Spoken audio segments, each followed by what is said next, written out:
am naa ci satisfaction bu yaatoo yaatu parce que mbir mi dafa laal ay jigéen dafa laal jigéen te fu mu laalee jigéen ci mbirum wérgu yaramam la ndax cancer du col de l'utérus kenn umpalewul ne mi ngi def ay ravages yu bari ci jigéen ñi moo tax tey jii ñu organiser journée bi pour permettre au maximum de femmes ñu ñëw xool seen yaram ndax comme ni nga ko xamee cancer du col de l'utérus jigéen rek lay dal ndax cancer boo xamante ni ci butitu njurukaayu jigéen ci lay nekk te cancer la boo xamante ni tamit dafay wér bu fekkente ni teel nañ ko dépister teel ko faj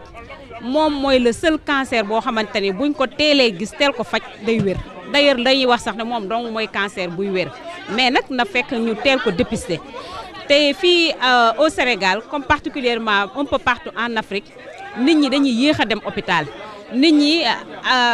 jamono jàpp na leen ba nga xamante ni jóg rek dem di seeti sa yaram yombul il faut nga feebar parfois ba feebar bi avancé ngay soog a jóg di dem hôpital moo tax ñu may opportunité boobu jigéen ñi pour ñu mën a teel a seetu seen yaram teel a xam ñoom seen situation fan la toll pour ñu xam fan la ñuy teg seen tànk parce que wérgu yaramu jigéen dafa am solo ci société ndax fii ñu toll nii ci Sénégal jigéen ñi ñooy avenir bi jeunesse bi mooy avenir bi donc il faut ñu am ay jigéen yu wér yu mën a gérer famille bi yu mën a am ndëgër laay pour mën a téye société bi pour ñu mën a am un lendemain meilleur jigéen dafa war a wér te cancer du col de l'utérus cancer bu mën a wér la donc ñu teel ci jóg teel a xam teel a seetu teel a gëstu teel a tegu ci yoon pour mën a faju loolu rek moo tax ñu def lii te ñi ngi ñaan yàlla si possible ñu defal ko lawal ko ci yeneen gox-goxaat yëpp ba ñëpp képp kuy jigéen nga mën a jot ci loolu ndax quoi qu'on dise c'est un geste anodin mais qui coûte un peu cher bu ñu comparer situation réew mi fu mu toll nii xaw na jafe ci yenn ménages yi ñu jagal ko jigéen ñëpp gratuitement je pense que c'est une affaire qui arrive vraiment à son heure. Voilà donc tey dañ fi ñëw pour dooleel si suñu mbokk yi nga xamante ni ñoo bokk même département muy la commune de Sam Notaire nga xamante ni tey ñoo organiser journée bu am solo bi voilà et comme Pastef ni ngeen ko xamee rek ci don de soi lay dox don de soi pour la patrie yàgg nañu def genre activité yu nu mel lu ci mel ni don de sang consultation gratuite dañuy def également des journées de reboisement et tout ça donc c'est dans cette même logique tey Sam Notaire woote li nga xamante ni moom mooy journée de dépistage gratuit. dépistage bi dafa ànd ak waxtaan ànd ak saafonto ak sa sage-femme dinañ la defal dépistage dinañ waxtaan ak yow ci danger yi nga xamante ni moom ngay encourir bu fekkente ni yenn xeetu pratique yi suñu mbokk jigéen ñi ñu ngi koy def ay genre ay saf-safal ay genre ay yokk gën a xatal affaire yooyu ngeen jéggal ma ci terme yi mais noonu la ko suñu mbokk jigéen ñi di utiliser dafa am ay conséquences désastreuses yoo xamante ni da koy def léegi nag journée bi dina leen permettre sage-femme bi di leen gën a mën a expliquer dafa leen dépistage bi non seulement mais expliquer leen yan danger la ñuy am bu fekkente ni pratique yooyu ñu ngi koy continuer di ko utiliser en tant que jigéen man dama koy rafetlu parce que sama mbokk jigéen li ma wax ñu bëri am na ñoo xam ne xamuñu am ñu bëri ñoo xamante ni xamuñu am na ñu bëri ñoo xamante ni la sexualité en d'autres termes dafa nekk un sujet tabou ba léegi suñ leen di permettre ñuy am un contact direct avec leur sage-femme toog di saafante ak ñoom dafa nekk loo xamante ni lu rafet la lu mën a jëmmal santé kanam la. mais bu loolu passé tamit ñi ngi tàggat tamit ndaw ñi di tàggat jigéen ñi ci mbirum ay micro jardinage ci biir weeru koor bi rek sama mbokk jigéen yi nekk Pastef Golf Sud organiser nañ ci benn tey jii rek waroon nañoo am benn séance benn atelier de démonstration mais lii moo tax ñoom ñëpp ñu ñëw fi ñi ngi doon organiser journée boobu pour leen jàngal nu ñuy promouvoir micro jardinage ci seen biir kër yi ni ñuy mën a def ba mën a am ay quelques légumes ay quelques fruits en forme bio loolu yëpp ci mbirum wérgu yaramu nit ñi ci la ñuy jëm. Khadija Mayekor ak Aïcha Sagne ñoom ñoo nekk Golf Sud ñoom ñoo porté formation boobu noonu boo demee feneen ci beneen gox lu mel ni beneen commune Njaareem ñi ngi organiser woon di xool jigéen ñi nañ leen mën a former ci mbirum ñi ñuy transformer ay produits ñi ngi ci woon boo demee bu Gunaas ñi ngi doon xool ni ñuy jigéen ñi nan lañ mën a def atelier yooyu ci weer yi di ñëw xam naa dinañ leen invité ngeen ñëw couvrir ko ci mbirum peinture ak teinture. parti bi de xanaa di gën a ñaax nit ñi di gën a ñaax jigéen ñi voilà ñu ñëw rejoindre Pastef ndax Pastef defe naa ne nekk na parti boo xamante ni ñëpp xam nañu ne parti boo xamante dafa indi leneen la indi li ñuy wax la politique autrement indi vraiment don de soi ndax man j'ai l'habitude de dire que Pastef nekk na parti boo xamante ni parti jaamu yàlla la parce que tout le temps yaa ngi ci ay activités yoo xamante ni yu amal njëriñ askan gi la yaa ngi tu te donnes à fond yaa ngi joxe ba mu jeex te defe naa loolu nit ki ci li nga nekk da ngaa war a jëriñ sa askan boo dee da ngay def politique waroo toog ba nga xam ne élection jege na nga ni da ngay nekk di def social loolu vraiment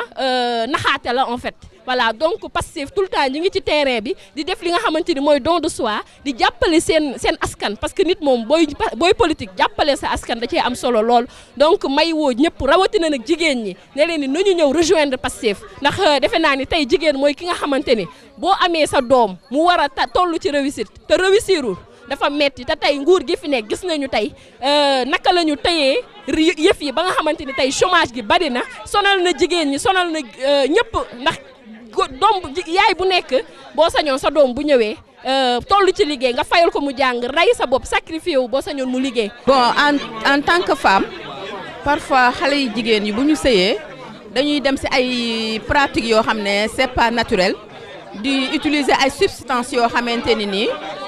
moom mooy inconvénient bi loolu mooy causer cancer du col de l'utérus conseil bi ñu leen mën a jox daal mooy ñu bàyyi ko. parce que même am na yoo xamante ne nii c'est naturel mais yii ce sont des produits chimiques yoo xam ne daf lay détruire intérieurement te à la longue tu deviens dépendante bon c'est mal conseillé même sage-femme yi dañ leen koy wax mais am na ñoo xamante ne nii dinañuy làqatu di ko utiliser mais conséquence bi mooy maladie bi bon comme étant donné que ñoom ci seeni étude nee nañ bu ñu leen teelee dépister bu ñu gisee koo xamante ne nii da koo am mën nañ ko teel a faj yaakaar naa ne kon journée bi occasion la ci ñoom. pour ñu ñëw fii d'autant plus que dafa nekk journée boo xam ne amul fay amul dara c'est une gratuité je pense qu'elle devait en profiter. objectif yi moo am solo objectif à la base mooy taxawu sàmm aar jigéen te ku wax gox wax développement réew wax développement adduna wax jigéen nga wax cancer du col de l'utérus mu nekk feebar boo xam ne dafa sonal trop lool jigéen ñi ginnaaw cancer du sein moom moo leen gën a sonal. ñun en tant que responsable politique en tant que parti boo xam dafay prôner la rupture prôner la proximité avec les populations ñu ne suñu warugar mooy ñu taxawu suñu jigéen ñooñu ci li nga xam ne daf leen gàllankoor muy cancer du col de l'utérus moo tax ñu dajale suñuy moyens dajale suñuy xam-xam dajale suñuy réseau mobiliser lépp lu ñu am pour que mën a amal journée bi tey mu nekk journée boo xam ne lu am solo la ci en tout cas ci dundu parti parce que lii mooy action de développement communautaire bi nga xam ne ci lañu nekk ñun tout le temps ñu ànd ci ak sunu jigéen ñi ñu jóge ci 5 communes yëpp ñu leen di sargal au passage ànd ci aussi ak les responsables de la commune pour mën a réussir lu mel nii. li may laaj sànq ci au niveau du décompte ñu ngi wax ne romb nañ 75 personnes femmes yoo xam ne déjà dépistées alors qu'on est à peine à 13 heures donc fii ak 17 heures jàpp nañ ne objectif bi ñu am ne mu nekk 200 personnes 200 femmes dépistées yàlla mën a def ñu egg fa. lu am la comme li ñuy wax rek réseaux sociaux yi c'est une arme à double tranchant am na foo xamante ni ñu ngi fay def lu baax. mais am na yenn xeeti pratique yoo xamante ni waruñu ko wane ci réseaux sociaux yi mais ñun waa kër ñi nga xamante ni ñooy toppatoo mbirum wér-gu-yaram bien vrai que bariwul ndax pour x raison mais ñi ngi ciy jéem pas plus tard que mois bu le passé un éminent professeur Sidika def na ci benn plaidoyer bu am solo di leen expliquer lan mooy danger yi ñuy am ci yenn xeetu pratique gu sëy yi di sëy ak sa jël awra di dugal sa gémmiñ wala jël awra di def ci gémmiñu keneen wax na leen lu bëri cancer par exemple cancer du gorge yu bëri yi nga xamante ni moo ngi am actuellement te dafa bëri fi mu toll nii xeetu pratique gu sëy yooyu moo koy joxe ay awra ci gémmiñ parce que awra dafa am xeetu jàngoro doomu jàngoro yoo xamante ni foofu rek lay nekk suñ ko gisee ci gémmiñam rek foofu du place am. te am na xeetu doomu jàngoro yoo xamante ni dañuy nekk seen milieu buñ fa nekkee duñ am benn problème mooy li ñuy wax germe yi nga xamante ne dañuy nekk ci biir nit ki te du la indil benn problème c'est très normal ñu nekk fa kanamu jigéen am na ay doomu jàngoro yoo xamante ni fa lañ nekk dafa bokk ci wérgu yaramu ndaw si biir nit am na ay doomu jàngoro yu ci nekk dafa war a bokk ci wérgu yaramu nit ki mais bu jógee ci milieu boobu dem ci beneen milieu rek day indi yeneen conséquences mooy xeetu doomu jàngoro yi nga xamante ni ci awra rek la war a nekk bu fa nekkee du am benn problème mais bu fa déplacé woon dem feneen rek day indi yeneen xeeti jàngoro moo tax sëy yooyu pratique yooyu jigéen ñi nag xewal ko lool ñu ciy def ñu ngi ciy def ay waxtaan yu yaatoo yaatu mais li muy indi ci xeetu feebar surtout ci cancer de la gorge dafa bari sphère ORL bi yëpp lay infecté te mooy cancer yi gën a soxor ci doomu Adama Ndiaye. voilà donc loolu dafa nekk benn tendance boo xamante ni jigéen ñi xewal nañu ko waaye nekkul loo xamante ni gën na parce que ba les gynécologues yeeg médecins yëpp dañ koy tere muy xeetu comme li nga ko waxee léegi saf-safal yooyu noonu yooyu yëpp baaxul parce que yooyu je pense que moom mooy causer jàngoro yooyu nga xamante ni moom mooy lu ci mel ni cancer du col de l'utérus mu nekk loo xamante ni c'est à éviter parce que y a des produits naturels yoo xamante ni jigéen bu nekk mën nga ko utiliser bu fekkee ne da nga bëgg voilà quoi liñ ciy wut ba tax ñuy def yenn kii li nga ci bëgg yëpp mën nga ko am ci produit naturel lu ci mel ni ay karité yu ci mel ni yu fi maam yi bàyyi woon defe naa yooyu bu ko jigéen ñi farluwee di ko def rek incha allah yàlla mën na leen a musal ci genre cancer yi nga xamante ni lu ci mel ni cancer du col de l'utérus. bon li may conseil sama mbokk jigéen ñi rek mooy ñu fàttaliwaat jigéen ñi ñoom ñooy kan ak ban part ak ban kii lañ am ci biir société bi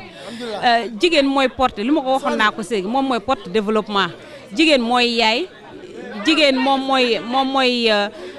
sooklu société bi donc jigéen dafa am position bu am solo boo xamante ni da ko war a garder war a xam li mu doon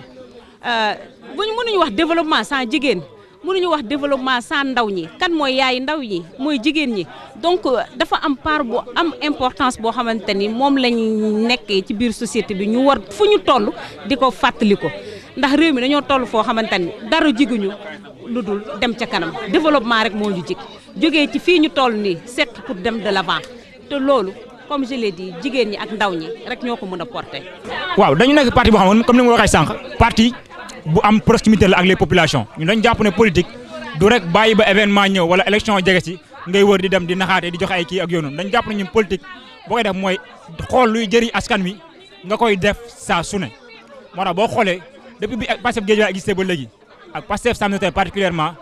chaque week-end wala boog chaque mois rare na ngay toog te doo gis activité bu ñu def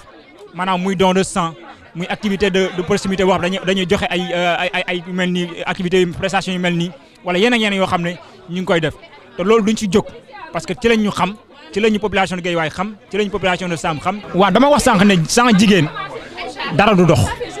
mu nekk ci gox mu nekk ci réew wala mu nekk ci àddina kon ñooñu dañ leen war a sàmm mais buñ lay sàmm aussi dañ naan bay ci sa wewu tànk tey ku yuut moo neex a jàngal tëfli donc jigéen ñi nga xam ne ñoom seen bopp ñoom la feebar yooyu di gàllankoor. jàpp naa ne ñoom ñoo war a njëkk a am conscience que ne seen wér-gu-yaram mooy doxal ëllëg réew parce que amul wér-gu-yaram amoo dara doo mën a def dara sans amul wér-gu-yaram balaa nga koy xam nga ñàkk ko kon ñun buñ leen li ñu mën a sensibiliser mooy ñu fonk seen bopp fonk seen wér-gu-yaram te topp ndigalu docteur yi ndigal docteur yi nag weesuwul lenn mooy lépp loo xam ne feebar la boo xam ne mën na la dal nga teel ko dépister maanaam nga teel a dem ci docteur yi ñu xoolal la sa yaram lu ci nekk. lu ci war a loo xam ne war na mën a gàllankoor bu ñu ko teelee gis mën nañ fexe ba du la dalal donc loolu mooy conseil bi njëkk bi mooy fexe ñoom seen bopp ñu am conscience que ne dañu war a toppatoo seen bopp toppatoo seen wér-gu-yaram et sàmm seen bopp ba nga xam ne li ñu leen soxlaal ci réew mi li ñu leen soxlaal ci gox bi dinañ ko mën a matale ak wér-gu-yaram bi mu laaj. par rapport à l'environnement fii ñu dëkk nii ci Guédiawaye dafa am ay couche sociale yoo xam nañ ne mooy loolu. te maladie bi nga xamante ne nii moom la ñuy ñëw tey jii def fi activité maye ko fi dafa nekk maladie boo xam ne c'est un peu tabou am na ñoo xam ne dinañ ko am yëg ko seen yaram mais am nañu kersaw mu dem faju il a fallu ñu def ay porte à porte pour wax ak nit ñi pour ñu génn mën a ñëw ñu defal leen consultation gratuite jàppale leen suñu paree possibilité may leen quelques médicaments loolu moo tax ñu waral journée tey bi. te ku xam Pastef xam ne ñun yàgg nañu yëngatu ci genre yu mel nii parce que Pastef dafa nekk parti boo xamante ne nii ci lii rek lay yëngu avec des jeunes qu'on appelle des jeunes de valeur ay jeunes yoo xamante ne nii li ñu naan don de soi ñun dañ ko teel a comprendre moo tax ñu adhéré ci Pastef avec son leader Ousmane Sonko. waaw bon li nga wax dëgg la parce que communication dafa am solo te léegi alhamdulilah ak xarala yu bees yi boo ko utiliser on va dire que portée bi ngay am sa communication day gën a yokku donc mu nekk xam nañ ne lu am solo la au niveau du parti parce que ñun suñu rôle au niveau du département et de la commune mooy bépp xibaar boo xam ne jotee nañ ko ci suñu ay kilifa. wala woog bépp manifestation ñu mën a jàllale ba ñëpp jot ci donc voilà donc pour journée bi on a essayé autant que faire se peut jàllale information au niveau de toutes les femmes parce que c'est pas seulement les femmes de Guédiawaye mais au niveau national képp kuy jigéen jàllale nañ information pour nga mën a xam ne kat Pastef Sam Notaire tey mi ngi organiser une journée boo xam ne day permettre bépp jigéen boo xam ne dafa bëgg ñu dépister ko ci cancer de col de l'utérus mu mën ko ñoo def gratuitement. donc voilà def nañ ci en tout cas góorgóorlu nañ ba comme ni nga ko waxee nous sommes actuellement il fait 13h ou 14h et je pense qu'on a environ 75 femmes yoo xam ne déjà elles se sont inscrites sur la liste donc ñu ngi sant yàlla donc on peut dire que la communication est bien passée et que yaakaar nañ que d'ici la fin de la journée dinañ amaat encore beaucoup plus de femmes yu ñëw pour se faire dépister. waaw voilà en fait di remercier parce que ñun dañ lu ñu jàpp xam nga benn nit mënul dara. Au niveau de Guédiawaye, alhamdoulilah, on a un groupe soudé, c'est-à-dire on a un coordonnateur qui s'appelle Alphaba, qui travaille avec une équipe soudée. Nous, lépp lu ñuy def rek dañ koy waxtaanee, c'est-à-dire communication bi xëy na man maa nekk ci kaw mais c'est une équipe en fait, on partage parce que ñoo jàpp ne mbooloo mooy doole et il faut tout le temps partager, il faut tout le temps prendre l'avis des autres. Donc ñun si loolu la ñuy liggéeyee en fait. On travaille en groupe et on essaie tout le temps de nous fixer des objectifs pour les atteindre. Ñun Pastef loolu dama koy c'est un signe c'est on va dire un message que je lance aux jeunes aux femmes ñun Pastef rawatina Pastef Guédiawaye ñun nag amuñu ay milliards parce que Sénégal parce que peut-être musuñu exercer pouvoir xam nga dans un pays normal ce sont les businessmen ñeneen ñi ñooy nekk ay milliardaires mais au Sénégal et en Afrique apparemment ce sont les politiciens qui sont des milliardaires ceux qui ont déjà exercé le pouvoir nous on n'a jamais exercé le pouvoir et buñ ko exercer sax du loolu moo ñu def milliardaire amuñu ay milliards yu ñu séddale amuñu tamit ay banque amuñu ay on va dire ay compagnie de pétrole jaayuñu pétrole amuñu ay billets amuñu ay faux billets mais nag nous avons de la volonté am nañ volonté am nañ amour pour suñu réew am nañ amour pour suñu commune am nañu am xam-xam si ñun parce que jeunes yi ngay gis ñëpp tu vas voir des docteurs tu vas voir des informaticiens tu vas voir des chefs de projet donc compétences yaa ngi fi yéene baa ngi fi et nous sommes prêts à mettre toutes ces compétences à la disposition de notre commune de notre département donc may lancer jeunes yi appel ak femmes yi ne leen élection yaa ngi ñëw bi ñuy tànn nañu tànn ñoo xam ne dañoo am amour pour seen commune ak seen département nañu tànn ñoo xam ne dañoo jub parce que amaguñu dara comme je t'ai dit mais am nañ volonté parce qu'on a eu à faire beaucoup d'activités don de sang beeg yëpp am amour suñu commune ak suñu département mooñ ci dugal donc élection yi nag bu jotee locales yi ñoom nañu tànn les jeunes motivés ñoo xam ne am nañ amour pour seen commune pour seen département jub nañ am nañ yéene pour defar seen réew pour defar seen gox et au niveau de Pastef Guédiawaye nag on a les compétences qu'il faut on a les personnes qu'il faut et nous avons aussi on va dire l'ambition de mettre ces compétences au service de notre population Inch'Allah élection locale yi di ñëw Pastef sera au devant de la scène nous serons présents Inch'Allah parce que nous comptons servir notre département donc ñi ngi fi gis ñëpp dañoo am yéene changer Guédiawaye donner un nouveau visage à Guédiawaye et Inch'Allah on le fera ensemble on a ñun groupe la ñuy liggéeyee parce que tànn nit wala turu nit amul solo si ñun xam nga bu fekkee ñun ñëpp yéene bu baax la ñu am donc tànn nit du nekk problème si ñun loolu du mës a nekk problème si ñun donc on a un coordonnateur bu tudd Alphaba ñu wóolu ko muy liggéey ak ñun ci lu rafet et Inch'Allah rabbi on sera tous réunis autour de lui jàppale ko on a aussi des coordonnateurs communaux à Sam Notaire on a Modou Gueye Seck on a aussi des personnes on a ñoom Ousmane Ndiaye on a ñoom Madame Ba on a ñoom Sougou on a en tout cas plein de personnes yoo xam ne am nañ xam-xam am nañ yéene am nañ compétence et on sera avec eux pour pouvoir changer le visage de Sam Notaire, pour pouvoir changer le visage du département de Guédiawaye.